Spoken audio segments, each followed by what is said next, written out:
So this is Chapter 5 of Nursing Care of Women with Complications During Pregnancy.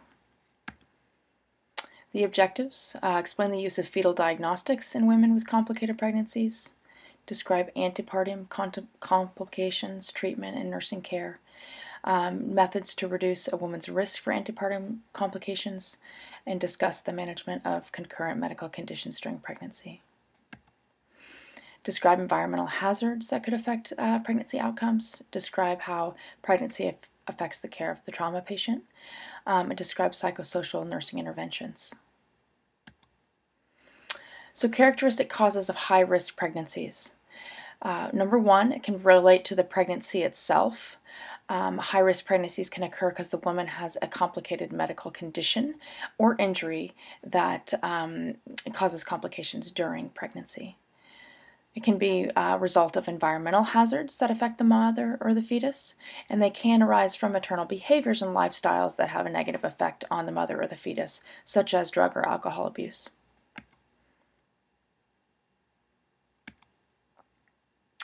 So, assessment of fetal health. There are a lot of advances that have come along that enable us as providers to assess fetal health. One technique is an amniocentesis, which can be used to perform diagnostic tests that can give us information about the status of the fetus. Nursing responsibilities include preparing the patient properly, explaining the reason for the test, and helping to clarify and interpret results in collaboration with healthcare providers.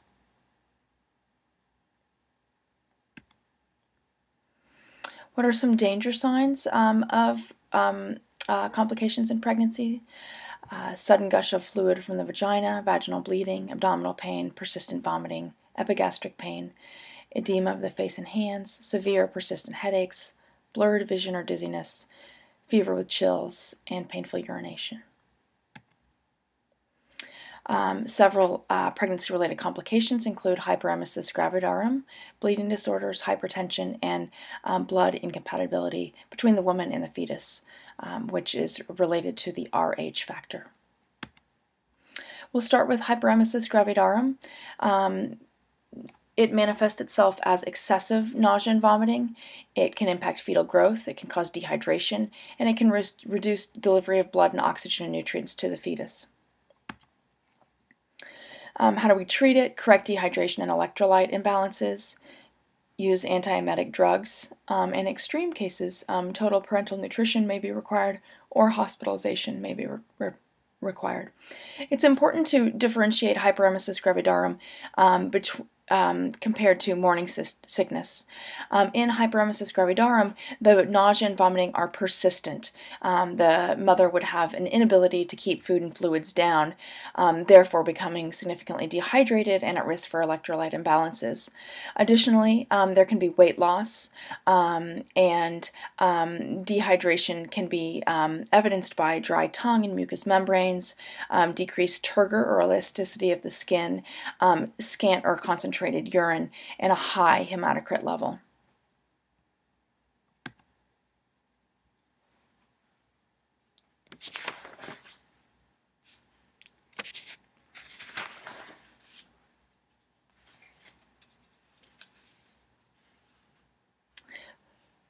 Before I go on to bleeding disorders, I do want to just go back to a little bit of more information about diagnostic tests during pregnancy. Ultrasound is one of the most common tests that's done during pregnancy, and these are performed in uncomplicated and complicated pregnancies.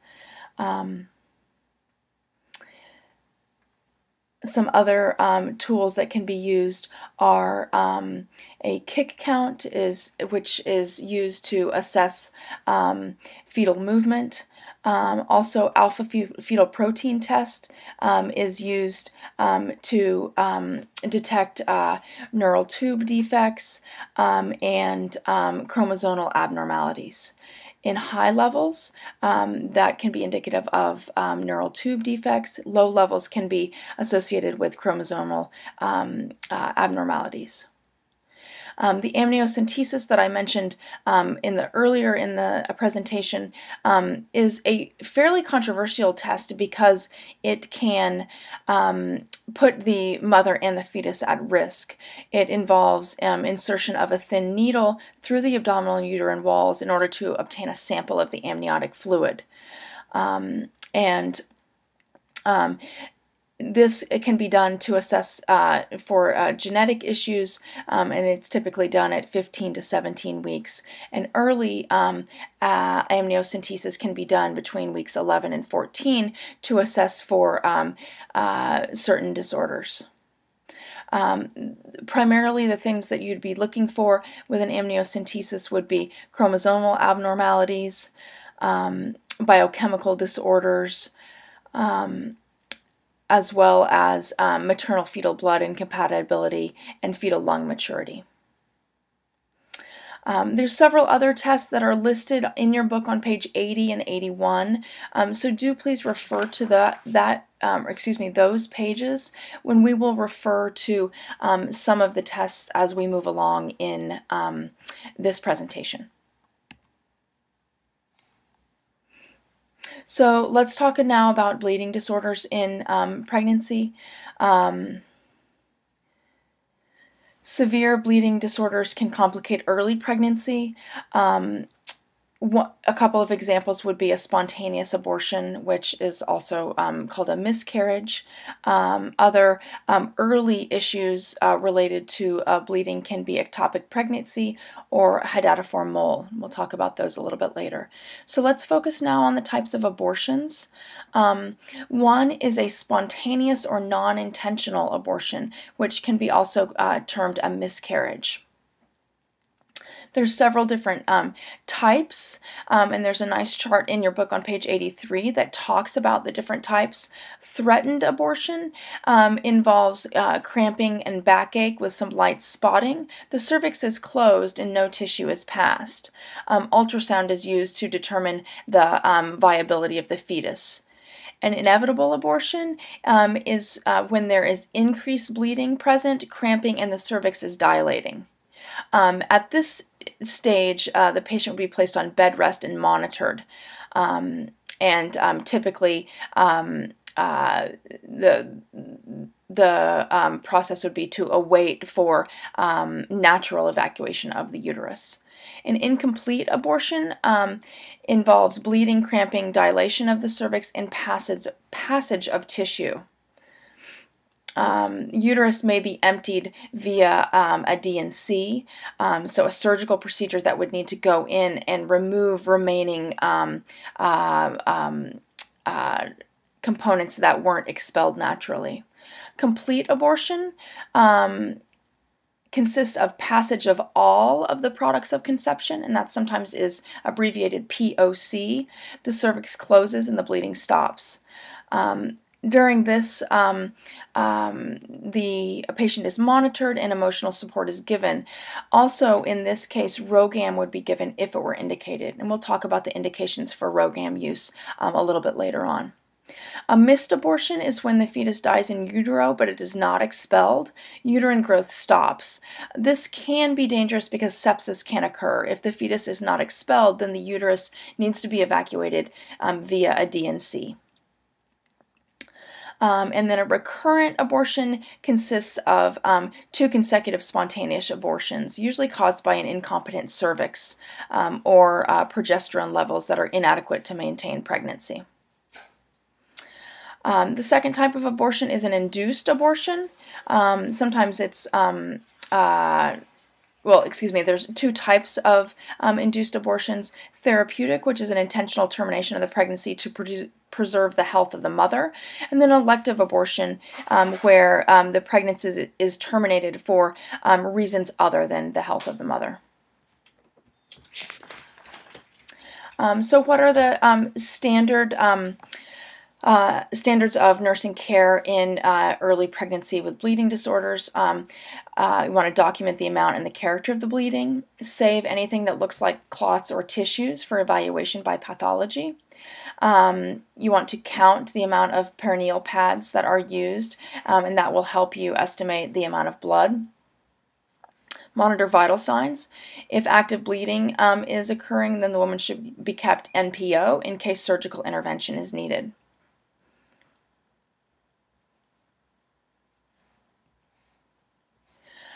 Before I go on to the post-abortion teaching, I do just want to talk to you about a couple of the procedures that can be used in pregnancy termination. I mentioned D&C. It's also sometimes abbreviated D&E, so dilation and evacuation. D&C is dilation and curettage. And what that is it's a dilation of the cervix and then a process by which the uterine walls are scraped to remove any remaining products of conception. Also, vacuum aspiration can be used, in which cervical dilation occurs, followed by a suctioning process to remove products of conception. So post-abortion teaching includes reporting increased bleeding, monitoring the patient's temperature, taking an oral iron supplement if it's prescribed. The patient can resume sexual activity when recommended by the healthcare provider, and the person should return to the healthcare provider at recommended times for checkups and for contraception information. Pregnancy can occur before the first menstrual period returns after the abortion procedure. It's important for the patient to be informed of that fact. Emotional care is going to be crucial for patients that have had an abortion. Spiritual support of the family's choice is important, and community support groups may help the family work through the grief of any pregnancy loss. An ectopic pregnancy, we talked about this in Thursday's lecture, and it occurs when the fertilized ovum, or the zygote, is implanted outside of the uterine cavity. Typically it occurs in the fallopian tube. 95% of the time, in fact, it occurs in the fallopian tube.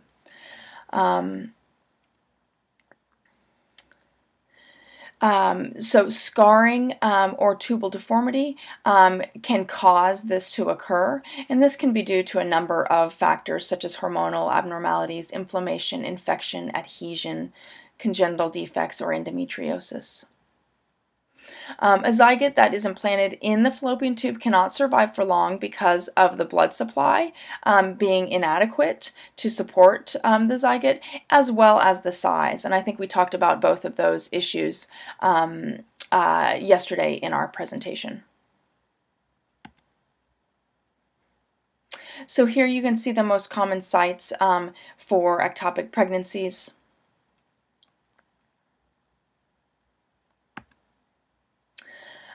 So what are some manifestations? What might you be concerned about in terms of symptoms with someone early on in pregnancy? Lower abdominal pain with light vaginal bleeding. If the tube ruptures, the patient may have a sudden severe onset of lower abdominal pain. Vaginal bleeding may be present. Signs of shock may be present, and shoulder pain can be felt. This is a referred type of pain. How do we treat it? Well,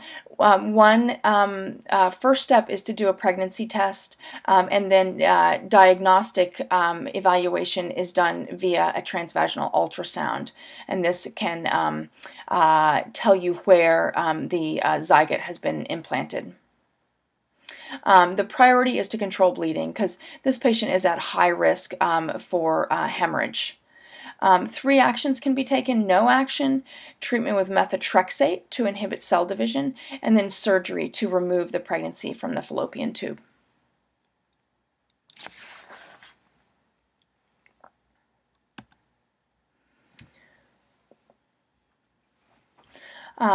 This is something we talked about in an earlier slide, but it is vital to support and encourage the grieving process in these families who suffer a pregnancy loss, such as in a spontaneous abortion or an ectopic pregnancy.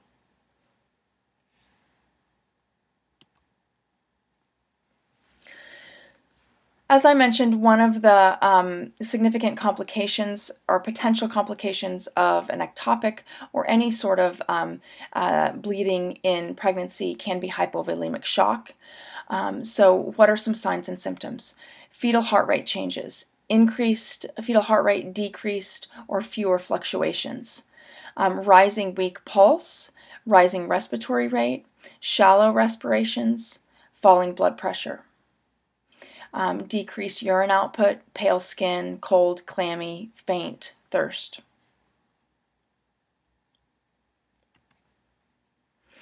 Hydatidiform mole is another early potential complication of pregnancy that can present with early bleeding.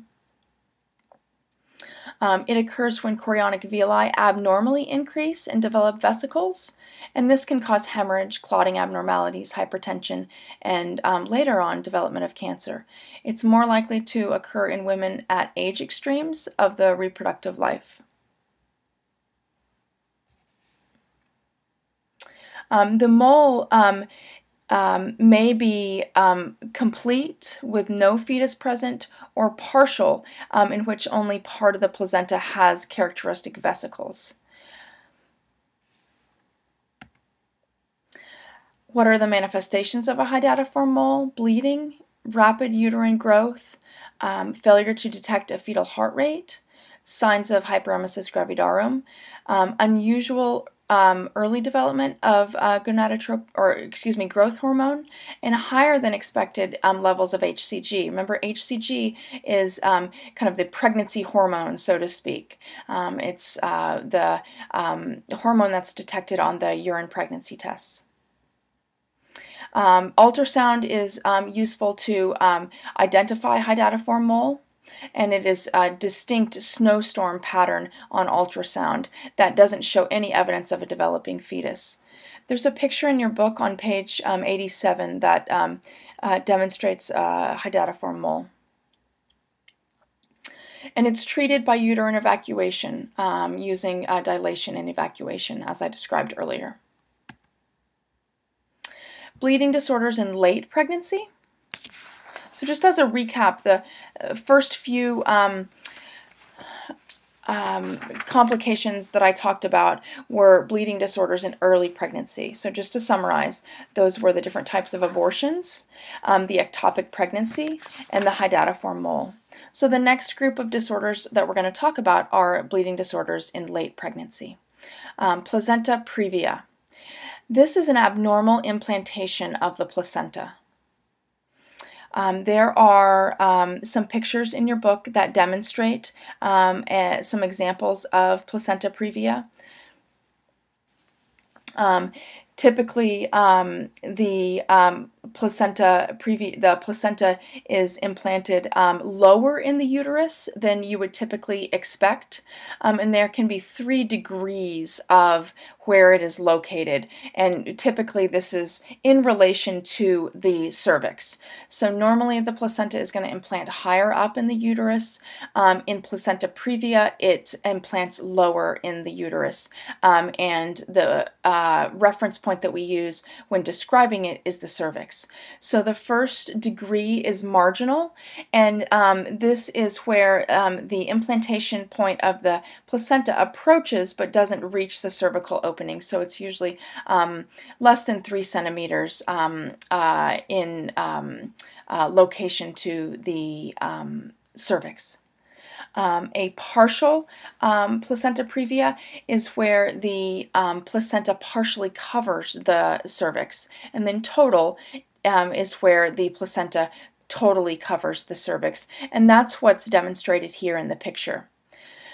Typically, this is manifested by bright red bleeding that occurs when the cervix dilates.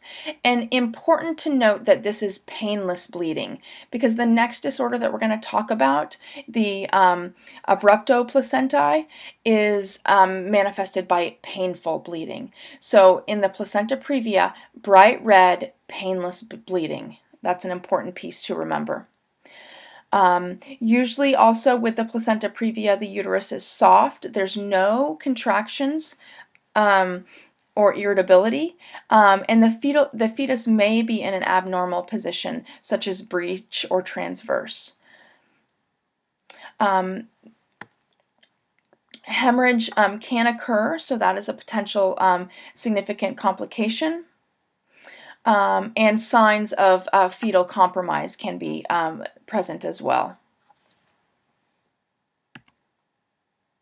Abruptio placentae.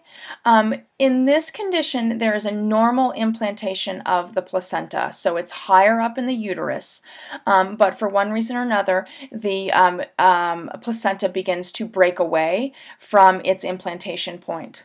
In this case, there's a premature separation of the placenta from its normal implantation location.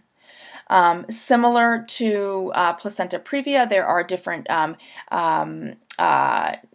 gradations. There's partial, where the placenta is partially detaching, marginal, where detachment occurs on the edge of the placenta, central, where it detaches from the center of the placenta but the edges stay attached, and then total, where the entire placenta detaches from its connection with the uterine wall.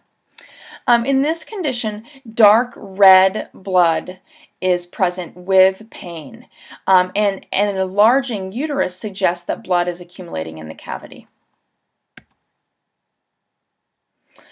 So this slide gives you some complications or risks for these two conditions. So we'll look at placenta previa first. Infection can be a risk factor, and one of the possible complications, or excuse me, let me take a step back.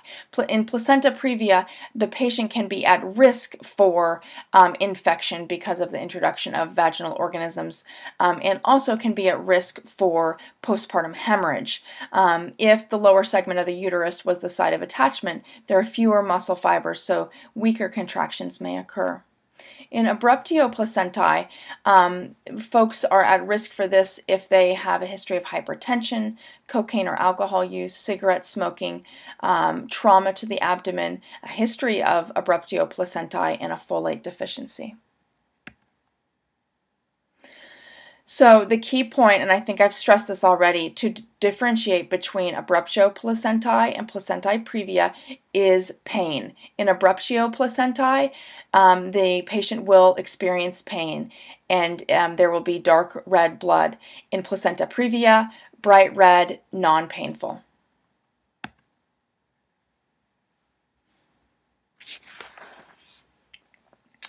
Nursing care of the pregnant woman with excessive bleeding.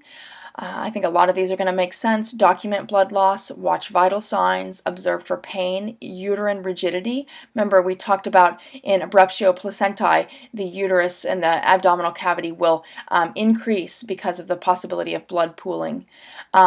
Verify that orders for blood typing and cross-match have been carried out, because this patient might need a blood transfusion. Monitor IV infusion, prepare for surgery if indicated, monitor fetal heart rate and contractions. Make sure labs are drawn, particularly coagulation studies. Oxygen may be necessary, and prepare to need to resuscitate the newborn. Hypertension during pregnancy. And this is looking at gestational hypertension. So this is looking at women who were not hypertensive prior to becoming pregnant, but developed hypertension during pregnancy. And it's an important distinction to make. So two conditions can be related to gestational hypertension: preeclampsia and eclampsia.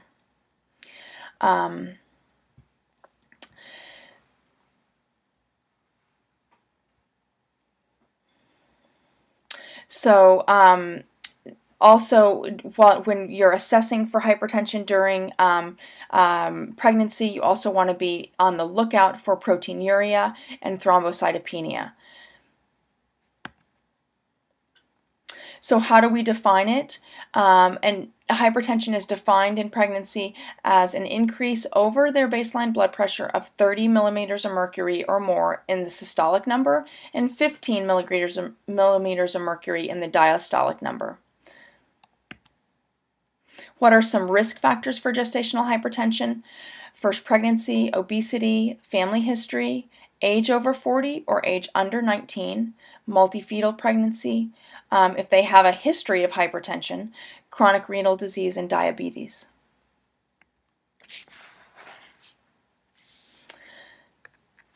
So what are some manifestations of and systems affected by gestational hypertension? Well, edema, proteinuria, and blood clotting. The central nervous system is affected, and we'll talk about that as we move into preeclampsia and eclampsia. Eyes, because of the small vasculature, urinary tract, respiratory system, and GI and liver. To delve a little bit more deeply into those, because if we want to focus on the central nervous system, for example, severe headache can occur, and small cerebral hemorrhages can occur.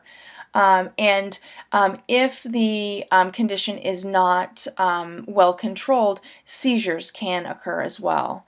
In terms of eyes, blurry vision and double vision can occur because of arterial spasms. And visual disturbances sometimes will precede convulsions. Urinary tract is affected because of decreased blood flow to the kidneys, which reduces urine production and worsens hypertension. Pulmonary edema can occur due to the hypertension, and liver edema can occur. Blood clotting is a significant potential complication. There is a condition called HELLP. It's abbreviated HELLP, and it stands for hemolysis, so a breakdown of erythrocytes, elevated liver enzymes, and low platelets. So management of hypertension depends on the severity and the maturity of the fetus. Treatment is going to focus on maintaining blood flow to the woman's vital organs and to the placenta and preventing convulsions. So conservative therapy involves activity restriction, fairly regular maternal assessment of fetal activity,